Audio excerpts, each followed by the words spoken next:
విలక్షణ సినిమాల సెలక్షన్తో, mesmerising and quality యాక్టింగ్తో తనకంటూ ఓ బ్రాండ్ మార్క్ ఏర్పరచుకున్నాడు ధనుష్. రజనీకాంత్ అల్లుడైనప్పటికీ ఆయన పేరు కానీ, ఫేస్ కానీ, మేనరిజం కానీ, డైలాగ్స్ కానీ తన సినిమాల్లో కనపడనివ్వడు. అతను ప్రొడ్యూస్ చేసే సినిమాల్లో కూడా ఇదే ఫార్ములా ఫాలో అవుతాడు. అందుకే ధనుష్ సినిమా అంటే మ్యాటర్ ఉంటుంది అనే మాట ఎక్కువగా వినిపిస్తుంది. మొన్న ట్రైన్ నిరాశపరిచినప్పటికీ రీసెంట్గా కోడి సినిమా మోషన్ పోస్టర్ రిలీజ్ అవ్వగానే బజ్ మొదలైపోయింది. పైగా డ్యూయల్ క్యారెక్టర్ హింట్ కూడా ఉంది. ఒక క్యారెక్టర్లో మీసం పెంచి నీట్ షేవ్తో సూపర్ అనిపిస్తే, మరో గెటప్లో గెడ్డంతో ఊరమాస్ లుక్తో రచ్చ చేసేలా ఉన్నాడు.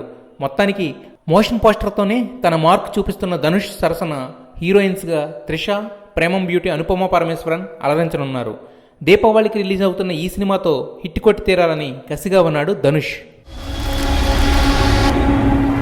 ఆఫ్టర్ ఆల్ 8 వేలు సంపాదించే వాడికి ఎవరు పిల్లనిస్తారు? మహానగరం, ఏసీ రూమ్లో ఉద్యోగం, 25,000 జీతం అంటే వాడి లెవెలే మారిపోద్ది.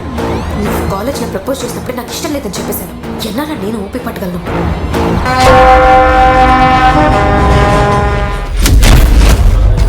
పులి వేటాడాలంటే జింక కావాలి.